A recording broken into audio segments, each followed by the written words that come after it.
एक छोटा सा रात्रि क्लास है 23/11/68।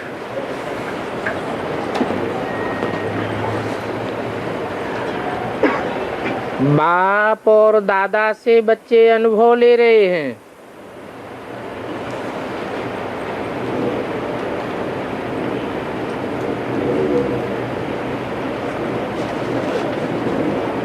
अभी सिर्फ दादा से तो अनुभव नहीं मिल सकता।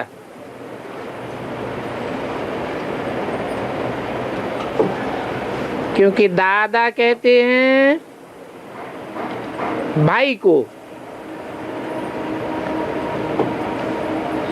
बड़ा भाई, छोटा भाई भी होता है, और बाप तो बाप ही है। तो जरूर बाप ने अनुभव सुनाया होगा। यहाँ तुम बच्चे आए हो बाप दादा से विश्व का मालिक बनने लिए, तो तुमको कितना जबरदस्त नशा है। इस नशे को तुम बच्चों के सिवाय कोई समझ नहीं सकता है, क्योंकि सभी प्रकार के दुखों से पार तुम हो जाते हो।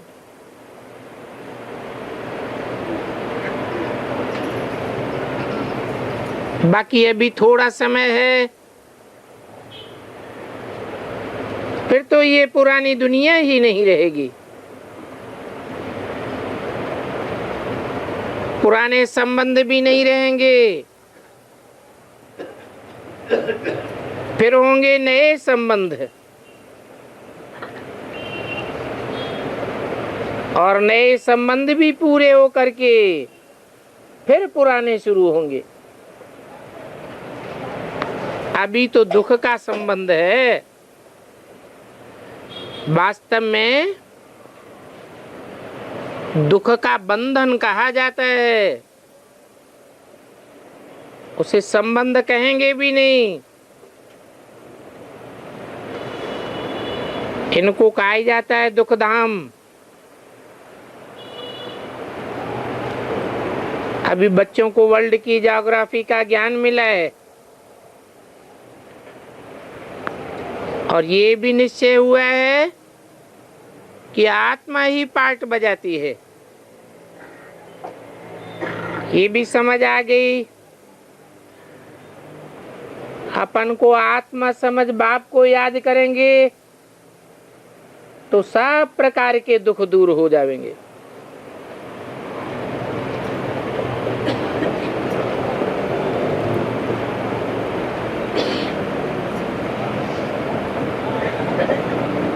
आत्मा शरीर के द्वारा ही दुख सुख भोगती है। अगर शरीर से डिटैच हो जाए तो न सुख भोगेगी न दुख भोगेगी।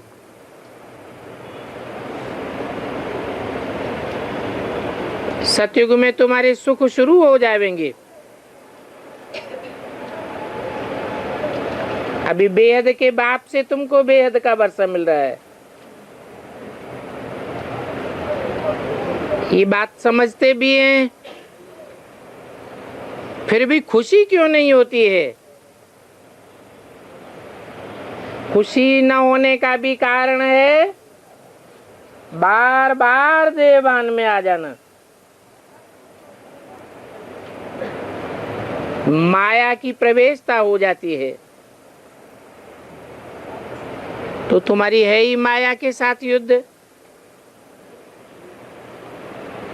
बाकी तो पांडवों ने कोई युद्ध नहीं किया। युद्ध तो कौरव करते हैं। जैसे चीन से भी युद्ध हो गई थी ना, कोई समय ऐसा भी हुआ जो हिंदुओं से लड़ पड़े। भारतवासी भारतवासियों से लड़ते थे। एक दो के दुश्मन हो पड़ते थे। तो तुम जानते हो कि घर में जब फूट होती है तो दूसरों को भी चांस मिल जाता है। अभी तुमको तो वर्षा मिलता है, इसमें युद्ध की कोई बात नहीं। तुम गुलगुल बन जाते हो तो बाप से वर्षा लेते हो। तुम्हारी तो कोई से भी दुश्मनी नहीं है। और ये भी ड्रामा है, इस ड्रामा में तुम खेल खेलते हो। उस खेल में माया का भी राज्य आता है। सारे रचयिता और रचना का ज्ञान तुम बच्चों की बुद्धि में है। तो बाप से वर्षा भी तुम ही लेते हो। पहले पहले याद से पवित्र बनते हो और दैवी गुण धारण करने से ऊंचे देवता बनते हो। अभी तो तुमको जाना है ना, तो इस दुनिया को बुलाना पड़ता है। ऐसे समझो जैसे कि ये दुनिया है ही नहीं। समझ में तो आता है ना, इन आंखों से हम जो कुछ देखते हैं वो सब भस्म हो जाएगा, बाकी हम आत्माएं रहेंगी जो चली जाएंगी अपने घर। क्योंकि अभ्यास करते करते हम आत्माएं अशरीरी बन जाती हैं। आप मुए मर गई दुनिया, तो सच सच पुरानी दुनिया खत्म होती है, जैसे कि मर गए। इसलिए बाप कहते हैं तुम जो कुछ भी देखते हो ये सभी खत्म हो जाना है। सिर्फ तुम अपन को आत्मा समझो बस। फिर और संबंधों की स्मृति में नहीं रहना है। पुराना सब खलास हो जाएगा। ऐसे ऐसे अपने साथ बातें करने में बहुत मौज में आते रहेंगे। फिर तुम हल्के हो जाएंगे।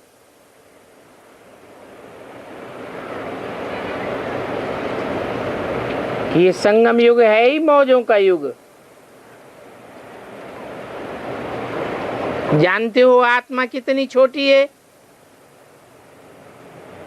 आत्मा जैसी हल्की चीज तो और कोई होती ही नहीं। बच्चों ने अपन को और अपने बाप को पहचाना है। अभी समझ मिली है। हम सतयुग त्रेता में थे, फिर द्वापर कलयुग में भक्ति करते रहे, अभी संगम पर है। हम जा रहे हैं अपने घर। जिनको निश्चय हो जाता है वो तो फील करेंगे अब हम प्रिंस बनने वाले हैं। सो भी नई दुनिया में जाकर के प्रिंस बनेंगे।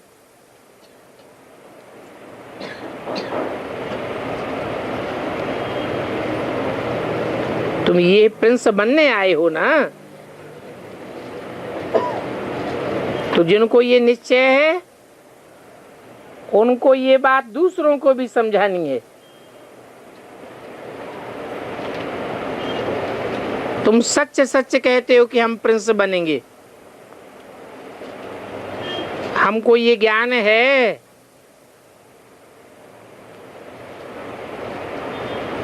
वो भक्ति मार्ग में भैंस का दृष्टांत देते हैं।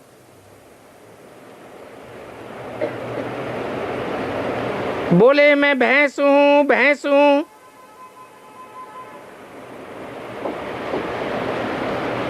अब ये तो एक दृष्टांत की बात हुई, तुम्हारी तो है निश्चय की बात। बच्चों को निश्चय हो गया है, अभी हम नरकवासी से स्वर्गवासी देवता बनने वाले हैं। परंतु अंदर में बहुत सफाई चाहिए। कोई भी प्रकार की दुविधा अंदर में नहीं होनी चाहिए।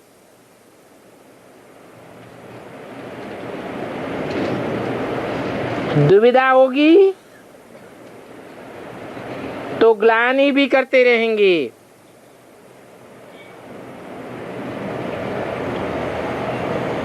एक दो के अवगुण देखते रहेंगे। कोई के भी अवगुणों का गाना नहीं गाना है। अवगुण की बात एक किनारे रख दो। जो कचरा होता है उसको दबाया जाता है।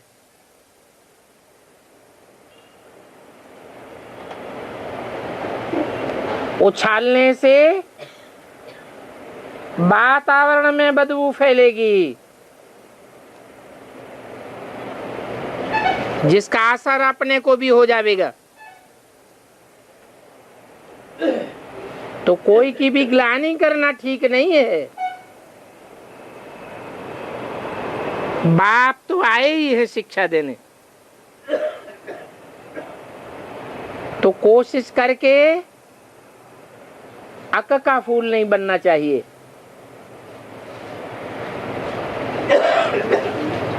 क्योंकि सर्विस का शो नहीं करेंगे तो बाप के दिल पर कैसे चढ़ेंगे। जो स्कूल में पढ़ते नहीं हैं वो तो समझते हैं कि हम फेल हो जाएंगे, या तो फिर थोड़े मार्क्स से पास होंगे। क्षत्रिय गणाने वालों को कहेंगे फेल। तो सबसे जास्ती खुशी तुम बच्चों को है कि हम गॉड फादरली स्टूडेंट्स हैं। जब गॉड फादर पढ़ाते हैं तो वो खुशी का पहाड़ा चढ़ना चाहिए, स्मृति में रहना चाहिए। परंतु माया फिर भी हम बच्चों को भुला देती है। जैसे बाप टीचर सदगुरु का प्यार तुम बच्चे लेते हो, तो उस प्यार को ही देखना है। इन आंखों से ना अपने शरीर को देखना है और न दूसरे शरीरधारियों को देखना है।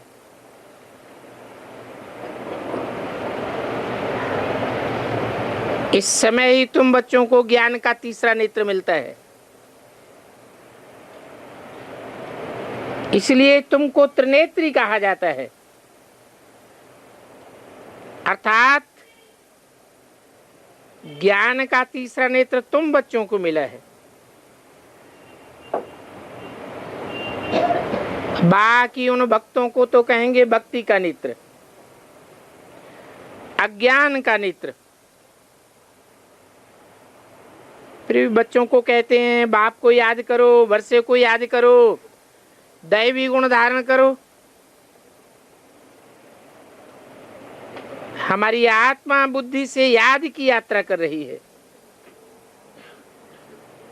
याद करते करते ही सारे पाप कट जाएंगे और हम सतो प्रधान बन जाएंगे। बाप है ही सत्य, कहते भी हैं सत्य चित आनंद। तो सत्य को याद करेंगे तो सत्य बन जाएंगे। एक बाप ही है जो सदा निष्पाप है, सदा शिव है। तो जैसे को याद करेंगे तो वैसे निष्पाप हम भी बन जाएंगे। अच्छा, मीठे मीठे रूहानी बच्चों को रूहानी बाप दादा का याद प्यार, गुड नाइट और नमस्ते।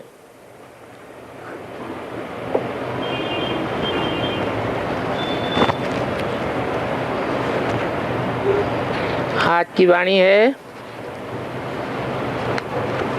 24/11/68 का प्रातः क्लास।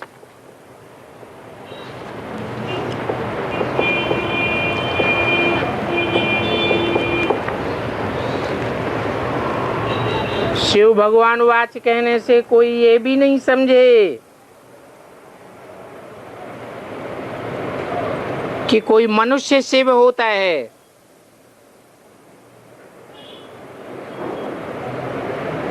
मनुष्य तो मन वाले को कहते हैं।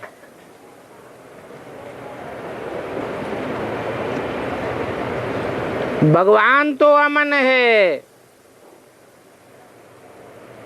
और देवताएं भी अमन हैं, बड़े चैन से रहते हैं।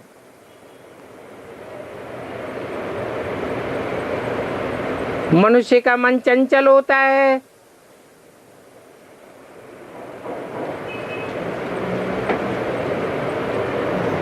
भगवान को चंचल थोड़ा ही कहेंगे।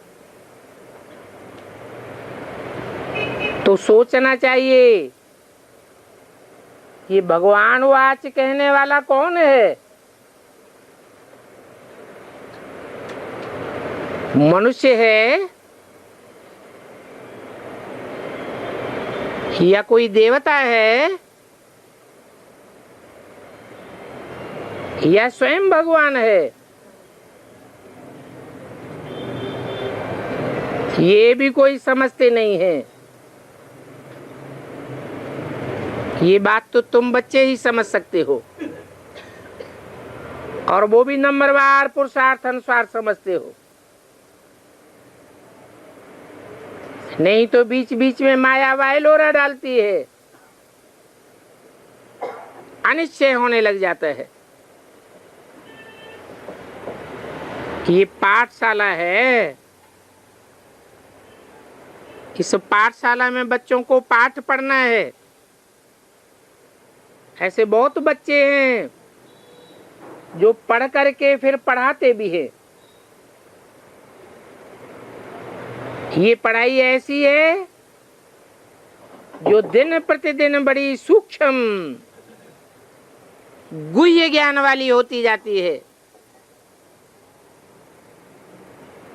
गीता में लिखा भी है, गुह्यात् गुह्यतरम ज्ञानम। अभी तुम जानते हो गुह्य ज्ञान देने वाला बीज रूप बाप है, और वो चैतन्य भी है ही मनुष्य सृष्टि का बीज रूप। माना बीज बाप को कहा जाता है। बाप बीज बोने वाला है ना। वो छोटे छोटे झाड़ होते हैं, जो छोटे छोटे झाड़ होते हैं उनका बीज हद की रचना करता है, और उस बेहद मनुष्य सृष्टि का बीज एक ही बाप है, और वो बीज ऊपर में है। अर्थात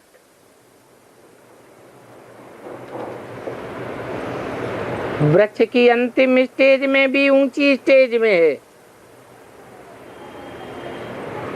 इसलिए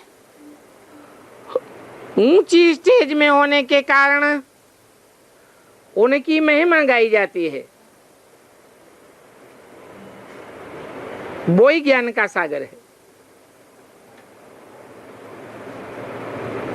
अभी तुम ऐसे नहीं कहेंगे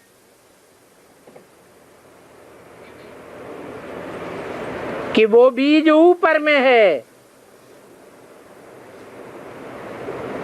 नहीं। जब वृक्ष के बीज ऊपर में होते हैं, फल पक जाता है, तो बीज वृक्ष से डिटैच हो जाता है।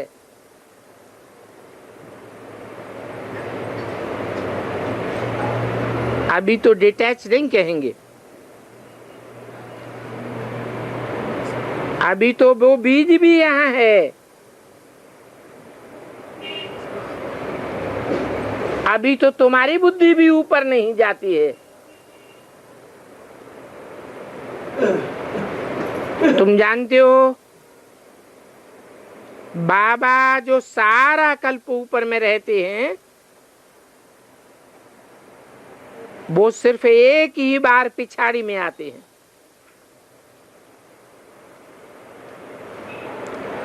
और पिछाड़ी में जो आत्माएं आती हैं, वो तो आती ही हैं दुख रूपी झाड़ में। और बाप तो सुख दुख से न्यारा है। उनके लिए ऐसे नहीं कहेंगे कि बाप दुख की दुनिया में आए हैं। अरे उनको तो दुख की लेस भी नहीं आ सकती।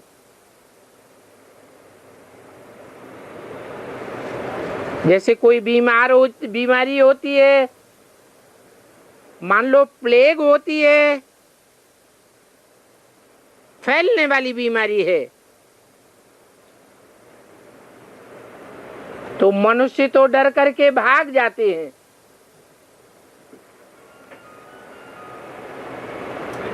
परंतु जो सेवाधारी अच्छे डॉक्टर होते हैं, वो तो नहीं भागते हैं।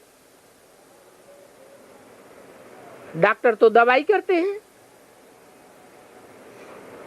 तो इस समय इस सारी दुनिया में बीमारी है। इस बीमारी को निकालने वाला कोई मनुष्य मात्र नहीं है। इस विकारों की बीमारी को निकालने के लिए अविनाशी सर्जन को आना पड़ता है।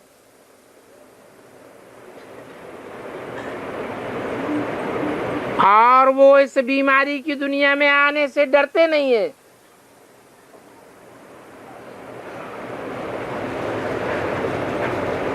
वो तो आते ही हैं सभी की दवाई करने के लिए।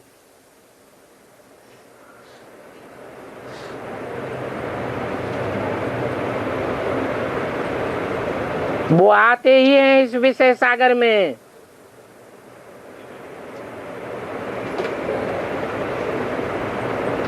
जहाँ के विषय विकारों से वो डरते नहीं हैं।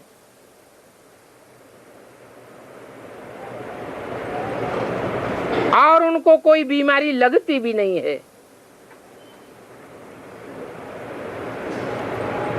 बीमारी उनको लगती है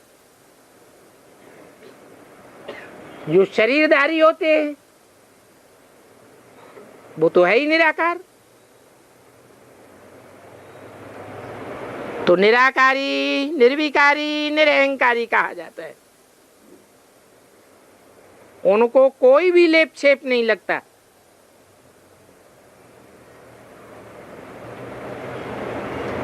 बाप तो और हंसी से कहते हैं,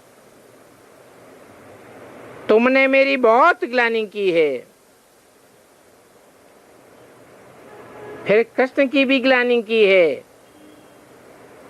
राम की भी ग्लानि की है। बाकी ब्रह्मा की इतनी ग्लानि नहीं है।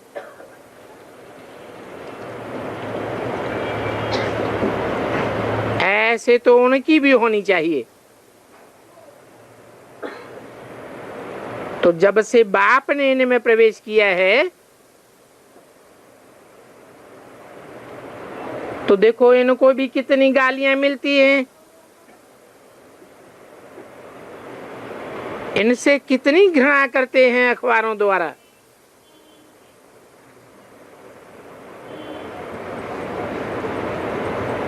पिछाड़ी में इनको भी गाली दिलाई।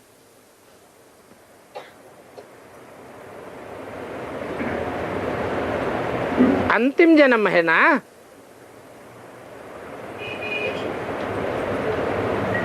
मुझे तो आधा कल्प गाली दी ही है, अभी मैंने इनमें प्रवेश किया है तो मैं कहता हूं खाओ तुम भी गाली। खूब गालियां मिलती रहती हैं प्रैक्टिकल में।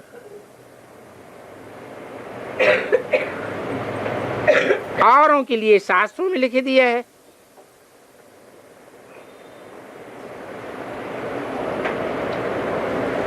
शास्त्रों में लिखी हुई बात को प्रैक्टिकल थोड़ा ही कहेंगे,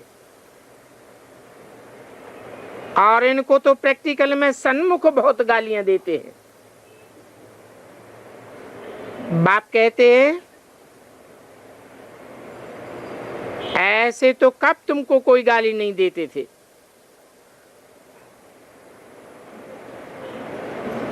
क्योंकि तुम्हारी तो दुनिया में महिमा होती थी, परंतु अभी तो मैंने प्रवेश किया है, परंतु मैं तो हूं निराकार, मुझे तो गाली दे नहीं सकते और मुझे गाली लग भी नहीं सकती, तो तुमको देते हैं। ये भी ड्रामा बना हुआ है। जो इनको गालियां देते हैं, नहीं तो ये बहुत पाप आत्मा तमो प्रधान भी तो बने हैं ना। गाली देने वाले भी पाप आत्मा तमो प्रधान बनते हैं। ये साधु सन्यासी भी न जानने के कारण गालियां देते हैं, कहते हैं इनमें भगवान कैसे आ सकता। भगवान तो श्री कृष्ण के रूप में आकर के ज्ञान सुनाता है। अभी बाप कहते हैं कृष्ण तो भगवान हो ही नहीं सकता।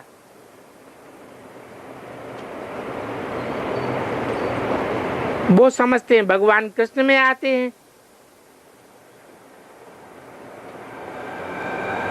अभी कृष्ण तो ज्ञान का सागर है नहीं।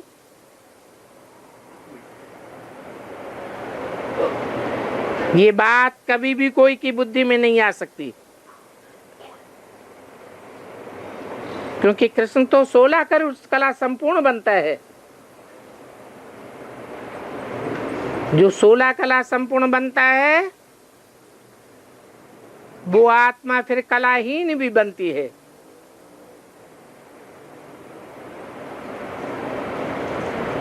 तब कहा जाता है भगवान ने नर को नारायण 16 कला संपूर्ण बनाया।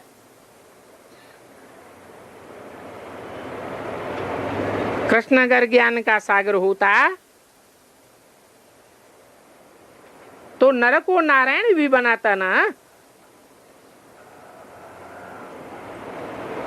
नारायण के द्वारा सारी प्रजा में यह ज्ञान होता, परंतु वह नारायण तो ईश्वरीय ज्ञान के आधार पर पद पाता है। वहां सतयुग में ये ज्ञान तुम्हारे साथ नहीं चलेगा। ये ज्ञान तो है ही कलयुग के अंत और सतयुग के आदि की पढ़ाई का ज्ञान। ये पढ़ाई न सतयुग में होती है न कलयुग में मिलती है। जो सयाने समझू हैं वो इन बातों को समझते हैं। बरोबर अभी कलयुग का अंत है। ये बात सुन करके कई अज्ञानी मनुष्य तो तुम्हारे ऊपर हंसी उड़ाते हैं। ये भी बच्चों को समझाया है, अज्ञानी आत्मा ही बनती है, आत्मा में ही ज्ञान है, तो उनको ज्ञानी कहा जाता है। बाप तो है ही परमात्मा, उनकी पूजा भी करते हैं तो कहा जाता है शिव परमात्मा नमः। अभी तुम जानते हो वो परमात्मा है। परम अर्थात सभी आत्माओं का बाप, परे ते परे स्टेज में रहने वाला, उनको सभी याद करते हैं। कहते हैं बाबा रहम करो, हमको लिबरेट करो, हमारी इस मेहनत का हमको फल दो। तो तुमको बाप लिबरेट भी कहते हैं और भक्ति का फल भी देते हैं। ये भी जानते हो कि भक्ति का फल है ही ज्ञान, जिस ज्ञान से तुम्हारी सदगति होती है। सदगति पहले पहले तुम्हारी आत्मा की होती है।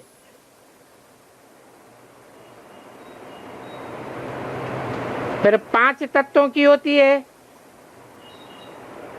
5 तत्वों से ही शरीर बनता है। ऐसा क्यों है? पहले पहले आत्मा की सदगति क्यों? शरीर की क्यों नहीं?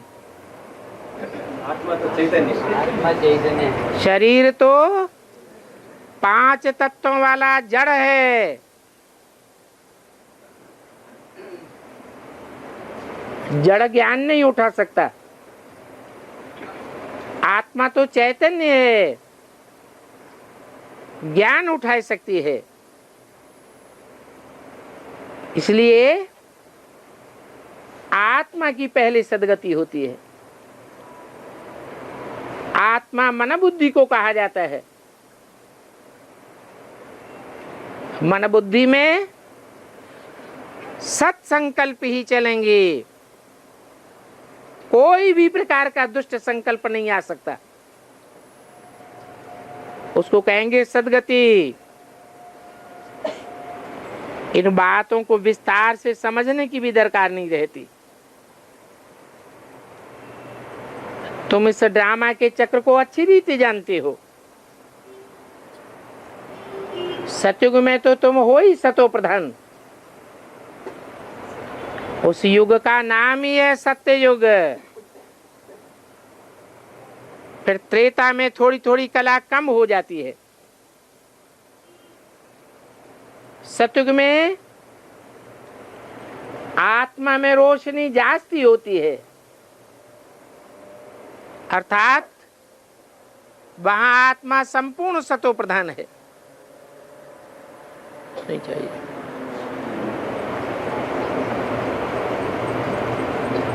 संपूर्ण सतो प्रधान है तो इतना वहां सुख भी है। लोग कहते भी हैं फलाना स्वर्ग पधारा। ऐसे कब नहीं कहेंगे कि त्रेता में पधारा, राम राज्य में गया। नहीं, गायन करते हैं स्वर्ग पधारा। सभी को स्वर्ग याद रहता है। अर्थ ही है स्वर्ग। ग माने गया, स्व माने स्व स्थिति में गया। परंतु इस दुनिया में तो कोई स्वर्ग जाता नहीं, इस दुनिया में स्वर्ग है ही नहीं। अभी तो कलयुग है सारी दुनिया में, तो स्वर्ग कैसे पधारेंगे? वास्तव में स्वस्थिति में जाएंगे तो स्वर्ग का अनुभव करेंगे, तो नाम पड़ जाता है स्वर्ग। वो लोग भी कहते हैं हेवन, विन माने जीत पाना। तो जिन्होंने जीत पाई है विकारों पर, उनको हेवन नसीब होता है।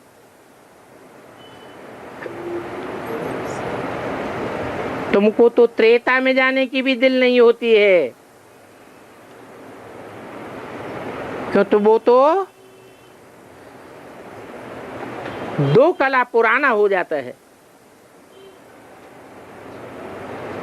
बाबा भी बेहद का घर स्थापन कर रहे हैं, वो है ही सत्ययुग। 24/11/68 की वाणी का दूसरा पेज। वो करण करावनहार है, करके भी दिखाते हैं ब्रह्मा द्वारा, और फिर बच्चों से कराते भी हैं। तो बाबा अभी बेहद का घर स्थापन कराए रहे हैं।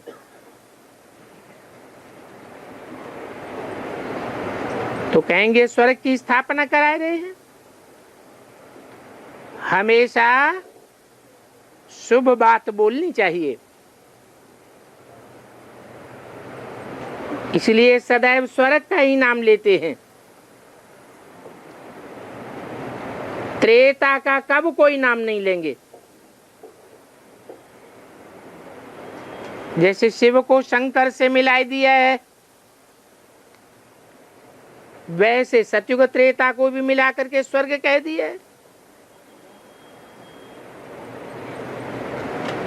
अभी बाप बैठ समझाते हैं, और ये सभी पसंद भी करते हैं कि हम नई दुनिया नए घर में जावेंगे। त्रेता को भी 2 कला पुराना घर कहेंगे, उनको नया घर नहीं कहेंगे। परंतु पुराने घर में जाते तो है ना, क्यों जाते हैं वो भी तुम जानते हो। जो अच्छी रीति नहीं पढ़ते हैं तो फिर त्रेता में देरी से आते हैं। बाकी वंडर ऑफ द वर्ल्ड तो नई दुनिया को कहेंगे, त्रेता को थोड़ा ही कहेंगे। तो इसलिए बाप कहते हैं उस नई दुनिया सतयुग में जाने के लिए, वंडर ऑफ द वर्ल्ड में जाने के लिए अच्छी रीति पुरुषार्थ करो, क्योंकि देही अभिमानी बनने में बहुत मेहनत लगती है। बल ज्ञान बहुत अच्छा है, परंतु देह अभिमान तो अनेक जन्मों का है ना। कोई बच्चे हैं जो मुख से कहते हैं बाबा आप याद नहीं पढ़ते हो, तो बाबा पूछते हैं बाबा याद नहीं पड़ता है तो फिर तुम किसको याद करते हो?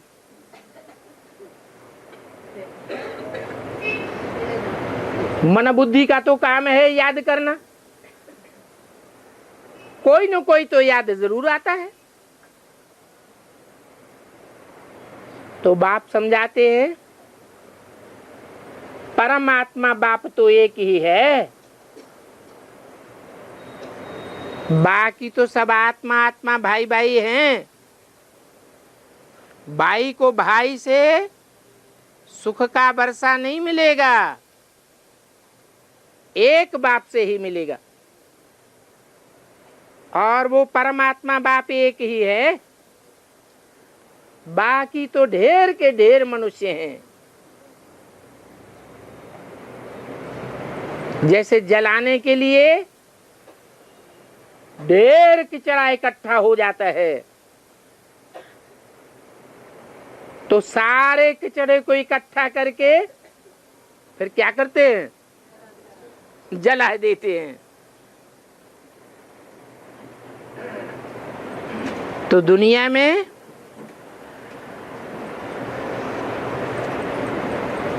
ढेर का ढेर कचरा इकट्ठा हुआ पड़ा है।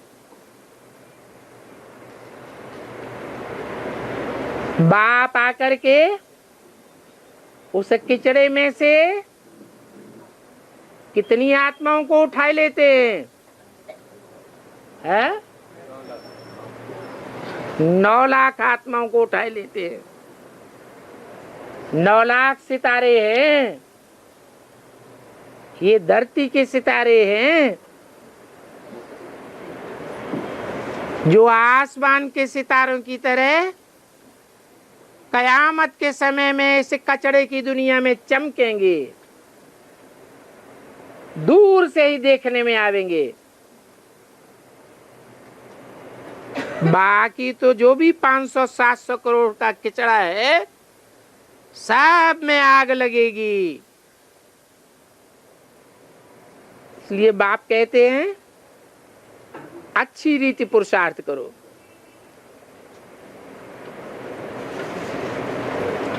नहीं तो देह अभिमान बहुत इकट्ठा हुआ पड़ा है। अगर देहभान खलास न हुआ तो नतीजा क्या होगा? क्या नतीजा होगा? कचड़े में भस्म कर दिया जाएगा, फिर ऊंच पद मिल न सके। कोई को तो तीर पूरा लग जाता है, कोई को लगेगा ही नहीं।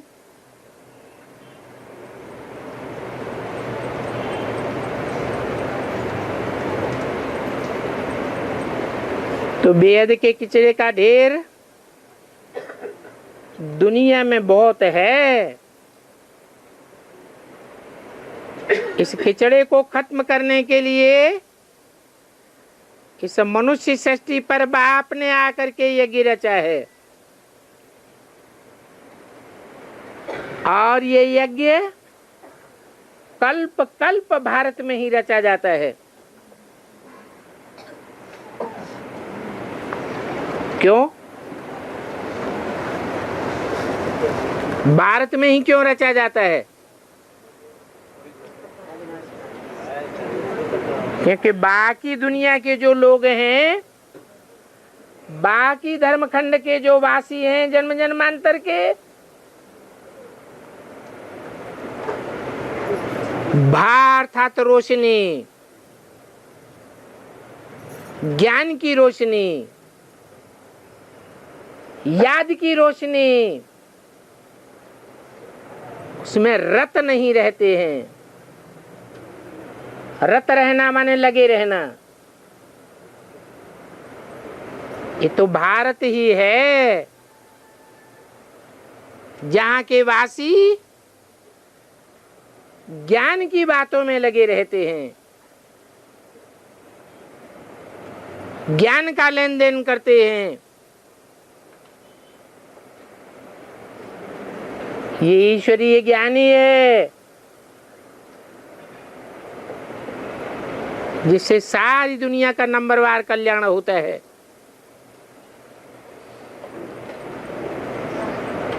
इस गीता ज्ञान यज्ञ का किसी को भी पता नहीं है। नहीं तो कहाँ ये ज्ञान यज्ञ रचा हुआ था, उसकी निशानी भी जरूर चाहिए।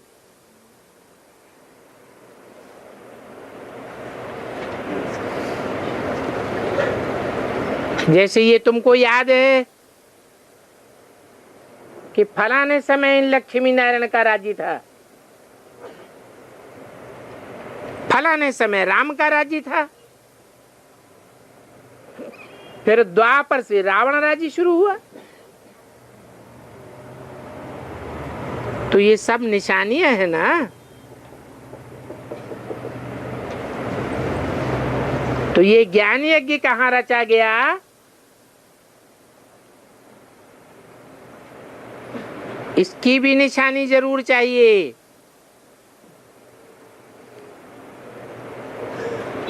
आगे तो तुम कुछ भी नहीं जानते थे। दीपमाला पर बहुत मूर्ति बनाकर फिर घर में ले आते हैं, ला करके पूजा करते हैं।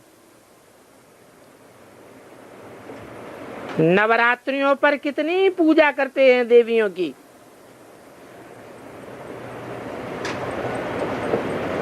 आसाम की तरफ देवियों की, देवताओं की मूर्तियां बनाने वाले खास कारीगर होते हैं।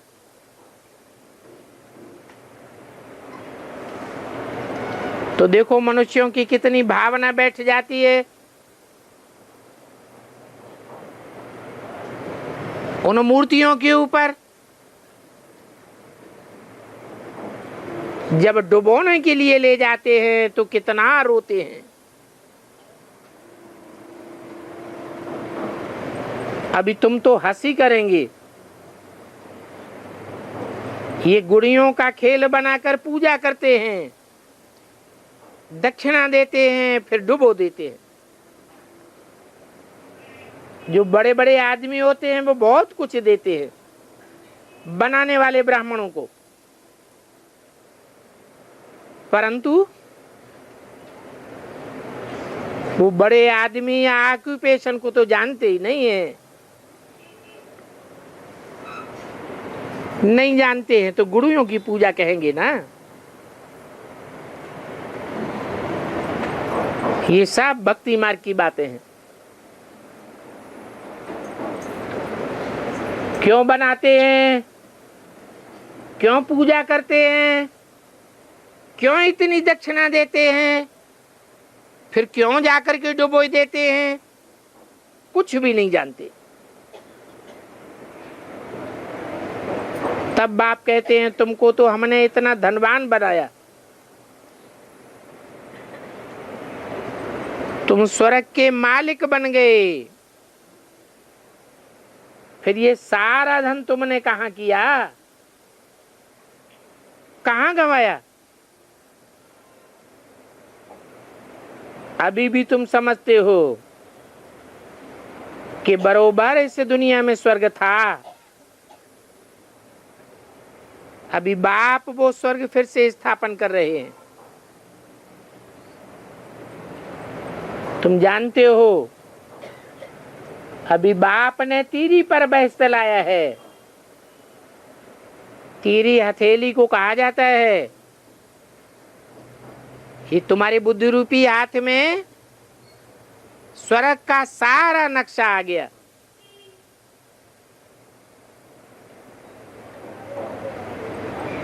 तो तुम जानते हो कि हमारा अपना राज्य स्थापन कर रहे हैं बाप की श्रीमत पर। बाप ने हमको बहुत बड़ा कारीगर बनाया है। तुम्हारे जैसा कारीगर कोई हो ही नहीं सकता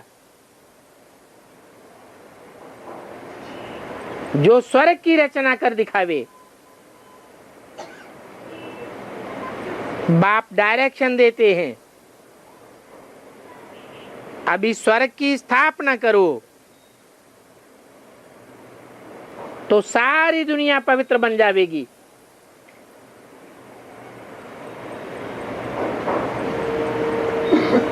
ये सारी धरती पवित्र बननी है ना।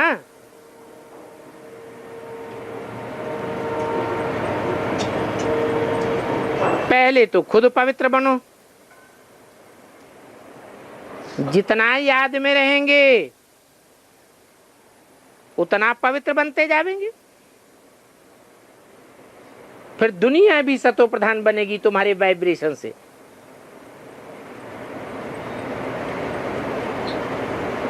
सर्वशक्तिवान बाप के तुम बच्चे हो, तो बाप तुमको कितनी ताकत देते हैं। कौन सी ताकत देते हैं?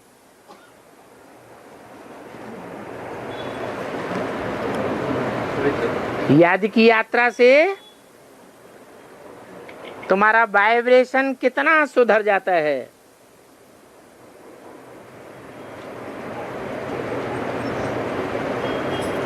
कीट, पशु, पक्षी, पतंगे,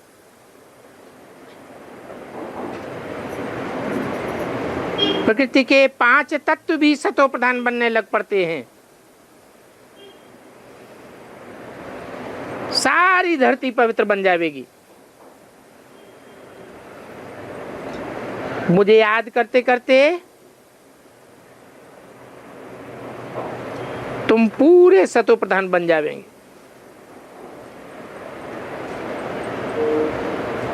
तो फिर तुमको सतो प्रधान षष्ठी भी चाहिए। ये तमो प्रधान दुनिया की विनाश,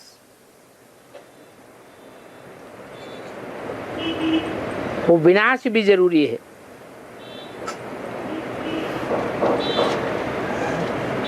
स्थापना और विनाश ये जरूर होना है। कल्प कल्प ऐसे होता है। सारी सृष्टि गोल्डन एज कहलाई जाती है। अभी तो आयरन एज है। तुम्हारे लिए सतो प्रधान सृष्टि जरूर चाहिए।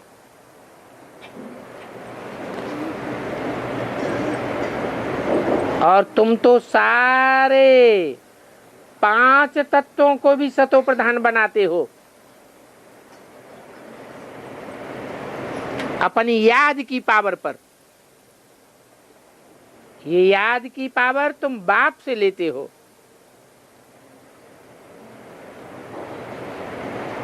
देही अभिमानी बनने से तुम सारे भारत की इतनी सेवा करते हो। कोई बच्चे लिखते हैं, बाबा हम इतने देही अभिमानी बन नहीं सकते हैं। तो समझ लेना चाहिए तुम उतने ऊंच पद पा ही नहीं सकेंगे। और महारथियों से ही माया जोर से लड़ती है। तो महारथी भी बाबा को लिखते हैं, बाबा माया जोर से थप्पड़ लगाती है, हमको देह अभिमान आ जाता है। ये नहीं समझते हैं कि जब हम देही बनेंगे तभी योग बल से विश्व के मालिक बन सकेंगे। गायन भी है, आत्मा परमात्मा अलग रहे बहुकाल। वो तो बहुत काल को लाखों वर्ष कह देते हैं, क्योंकि वो सब अज्ञान अंधेरे में है। अज्ञानी को अंधा और ज्ञानी को सज्जा कहा जाता है। जो अज्ञानी होते हैं वो चारों तरफ फेरे लगाते रहते हैं। उनकी बुद्धि एक जगह टिकती नहीं है। उनको कुछ भी पता नहीं पड़ता है कि रचयिता कौन है और रचना कौन है। रचयिता और रचना को जैसे जानते ही नहीं। तो देखो ये भी खेल है। ऋषि मुनि आदि भी नेति नेति करते गए। बाप कहते हैं वो तो हैं ही हठ योगी, और तुम तो राज ऋषि हो। अभी भजन में किसका तरफ भारी हो जाएगा? तुम्हारा राजयोग की तरफ जरूर अंत में भारी हो जाएगा। उस समय उनका वो हठ योग हल्का हो जाएगा। क्योंकि उनका हठ योग है पोला पोला।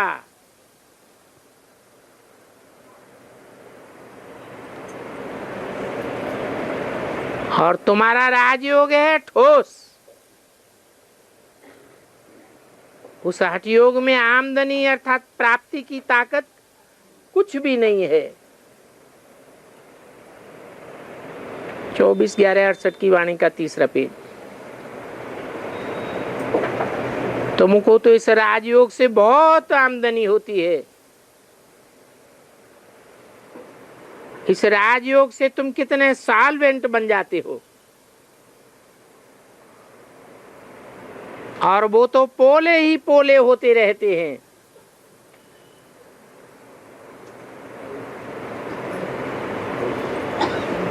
है तो उनका भी योग,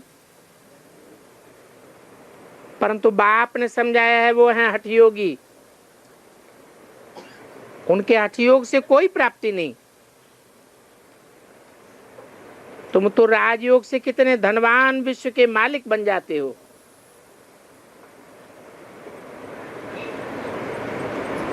तो तुम्हारी तरफ पूरा भारी हो जाएगा।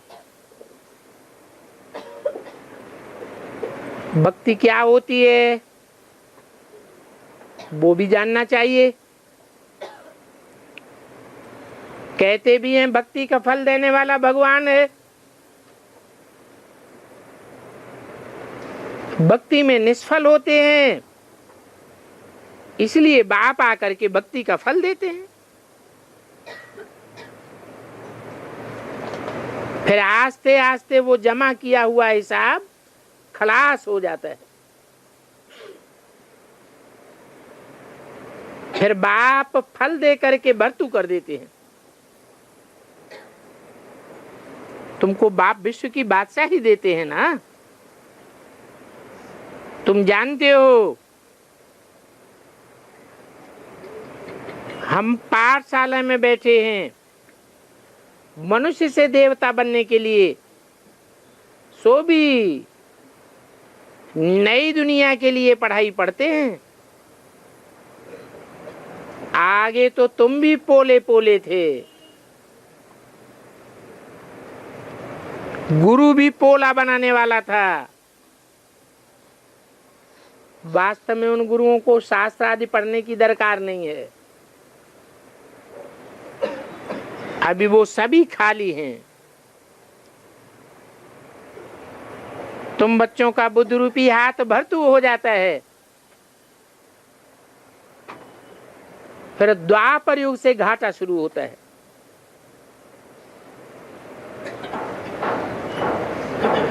उस समय वो देहधारी धर्म गुरु, वो धर्म पिताएं फिर आना शुरू होते हैं।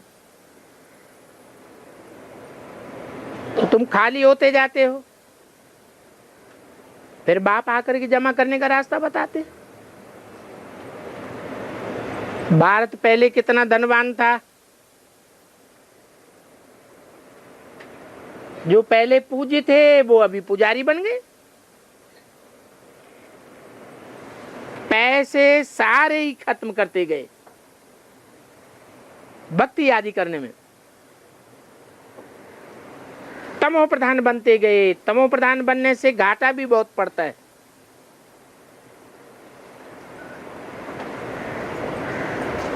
इस समय तो जैसे सब इंसॉल्वेंट बन गए। वाम मार्ग में जाने से फिर लायक आती ही नहीं रहती। अर्थ के एक आदि होने से जो स्वर्ग में सोने के महल आदि थे वो सब नीचे चले जाते। नीचे जाकर के फिर जब बाप आते हैं तो समय आने पर स्वर्ग आकर खड़ा हो जाता है। जैसे नार होती है,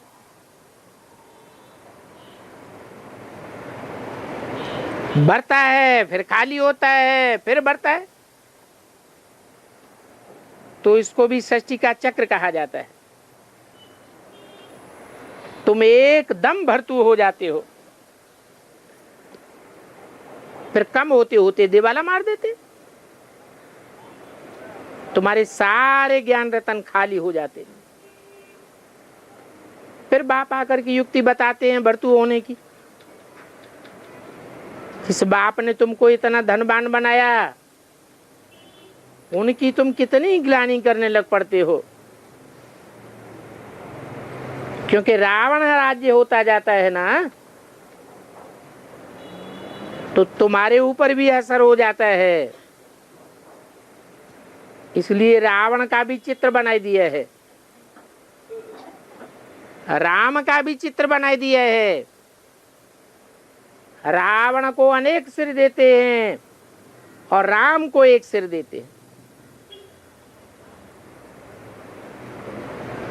विविचारी बुद्धि और अव्यभिचारी बुद्धि की बात है।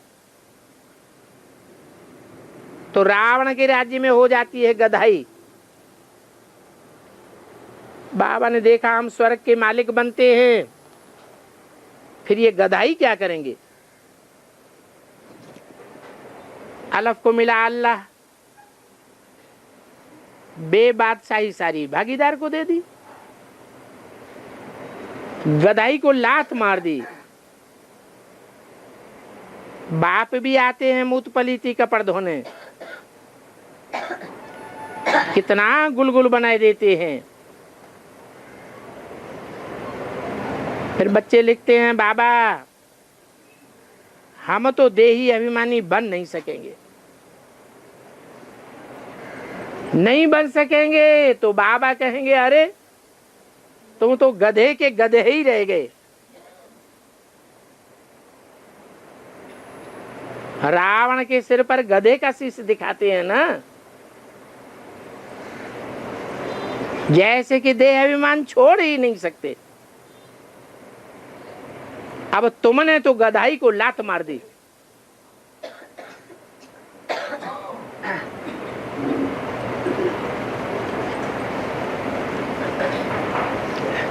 जो गधे के गधे रह जाते हैं वो क्या सर्विस करेंगे, सर्विस करेंगे या डिसर्विस करेंगे?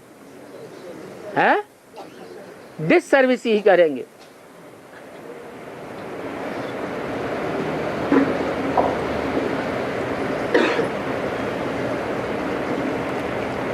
देही अभिमानी बन नहीं सकेंगे।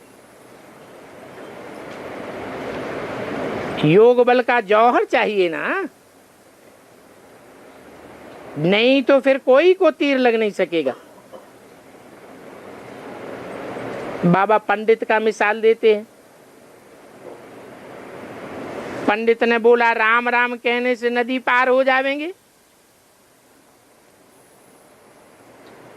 तो बुढ़िया तो पार हो गई, पंडित जी रह गए। बाप भी समझाते हैं, बाप में निश्चय रख करके बाप को याद करेंगे तो तुम जरूर पार हो जाएंगे। वो भी निश्चय से नदी पार हो गई ना, पंडित तो नहीं जा सका। तो यहां भी तुम बाप को याद करने से पार हो जाएंगे, नहीं तो जिनमें देह अभिमान होगा वो क्या सर्विस कर सकेंगे। खुद ही श्रीमत पर नहीं चलते हैं। टीचर के मत पर स्टूडेंट न चले तो उनका क्या हाल हो जाएगा। माया भी बड़ी प्रबल है, देह अभिमान बड़ी जोर से आ जाता है, फिर पद कम हो जाता है। तो कोई भी प्रकार का अहंकार नहीं होना चाहिए कि मैं बहुत अच्छा समझाता हूं। याद की यात्रा नहीं है तो जरूर मोचरा खाते रहेंगे, बल औरों को रास्ता बता देवें परंतु खुद मोचरा खावेंगे। परंतु देह अभिमानी ऐसे हैं जो मोचरे का भी उनको डर नहीं रहता है। कितना पद भ्रष्ट हो जाता है, उनको इस बात का पता ही नहीं पड़ता है कि हमारा पद नीचा हो गया। जो अपन को ब्राह्मण समझते हैं, माया उनसे लड़ती भी है। याद में न रहने से माया से हराते हैं। देही अभिमानी नहीं बनेंगे तो पाप तो जरूर रह जाएंगे। बाबा किसको समझानी दे कि तुम सर्विस नहीं करते हो और ही दूसरों का नुकसान करते हो, तो ऐसी समझानी बाबा की सुन करके भी कोई कोई ऐसे मगरूर होते हैं जो कहते हैं ये हम सारी की हुई सर्विस को उड़ा देंगे।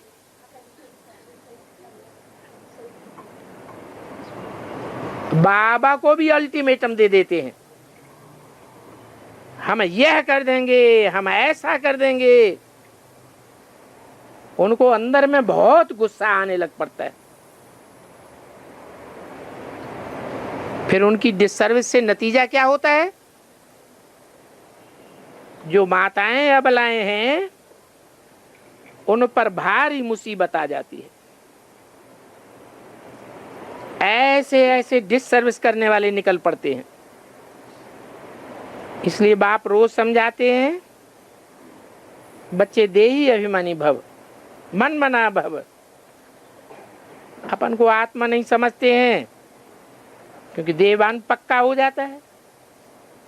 माया कितनी प्रबल है, अच्छे अच्छे महारथियों को भी आत्मा अभिमानी नहीं बनने देती है। अच्छे अच्छे मुरली चलाने वाले बच्चे जाकर के मूत पलीती बन पड़ते। उनको अहंकार भी बहुत होता है। बहुत हैं जो यज्ञ से निकलते हैं फिर डिससर्विस करने लग पड़ते हैं। माया उन पर जीत पहन लेती है। आगे चल करके माया और ही जबरदस्त बनेगी और ही नीचे गिराती रहेगी, सबका अहंकार तोड़ती रहेगी। अच्छा, मीठे मीठे सिकील दे बच्चों को रूहानी बाप दादा का याद प्यार गुड मॉर्निंग नमस्ते।